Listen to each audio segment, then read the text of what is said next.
السلام عليكم ورحمة الله وبركاته. معانا النهاردة اختراع غير مجرى العالم في آخر 7 سنين. اختراع من أول ما ظهر طلع اكسبلور. اختراع حلو جدا وفي نفس الوقت وحش جدا، مفيد جدا ولكن برضه مضر جدا. الاختراع ده قدر يطلع مواهب كتير مكبوتة ويا ريتها ما طلعت، وفي نفس الوقت فتح باب جديد تماما في عالم التسويق والإعلانات. الشهرة بقت أسرع من أي وقت تاني بسببه، نجوم بين يوم وليلة وسوق جديد بيكبر كل يوم. تعالوا ناخدكم في رحلة سريعة في حكاية اختراع التيك توك.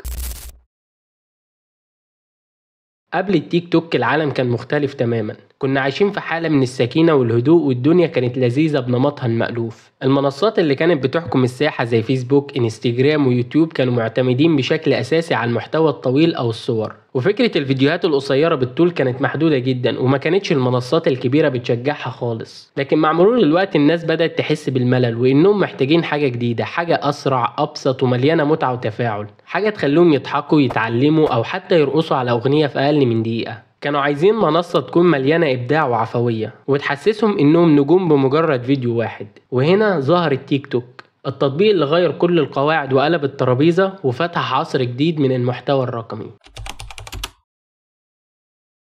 القصة بدأت في الصين سنة 2016. شركة بايت دانس الصينية بقيادة جين غيمينغ قررت تعمل تطبيق جديد يركز على الفيديوهات القصيرة. أول نسخة من التطبيق كان اسمها دوين وكانت موجودة للسوق الصيني فقط.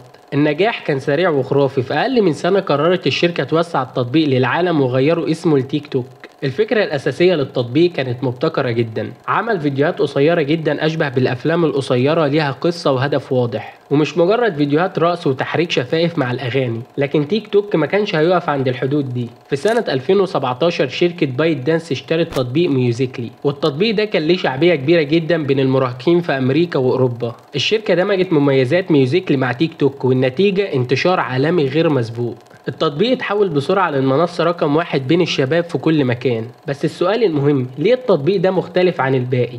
هنا بقى الفكرة العبقرية. تيك توك بيستخدم خوارزميات متقدمة جدا بتفهم ذوقك وبيقدم لك المحتوى اللي يناسبك على طول. كل ما تتفرج اكتر كل ما التجربة تبقى شخصية اكتر، وده يخليك تلاقي نفسك مدمن التطبيق بسهولة. وتاني حاجة سهولة الاستخدام، اي حد مهما كانت مهاراته يقدر يعمل فيديو في دقيقة. التطبيق بيقدم مكتبة ضخمة جدا من الفلاتر والمؤثرات والموسيقى اللي بتسهل الابداع بشكل مش موجود في اي مكان تاني. وتالت حاجة مجاني بالكامل، التطبيق مفتوح للجميع بدون اي قيود او اشتراكات مدفوعة، وده خلاه متاح لكل الفئات من المحترفين للهواة.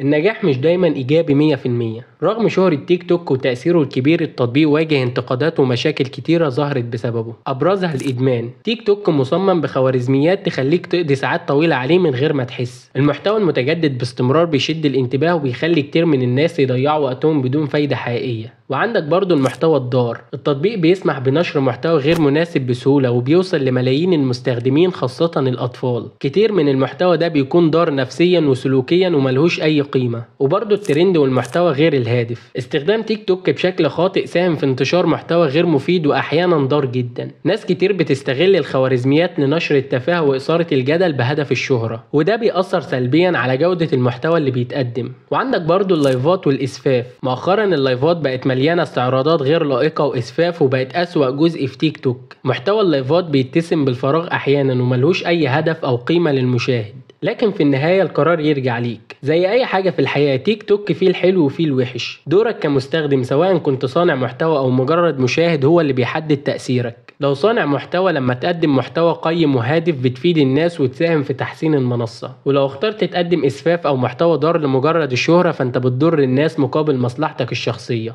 ولو مشاهد، لما تتفرج على محتوى هادف ومفيد بتشجع صناع المحتوى الإيجابي وبتساهم في نشر الفايدة. لكن لما تدي وقتك واهتمامك للمحتوى التافه انت بتساعد على انتشاره وتأثيره على جودة المحتوى العام. في النهاية انت المؤثر الحقيقي، سواء كنت بتنتج او بتتفرج القرار في ايدك. فاستخدم تأثيرك بحكمة واختار الجانب المشرق.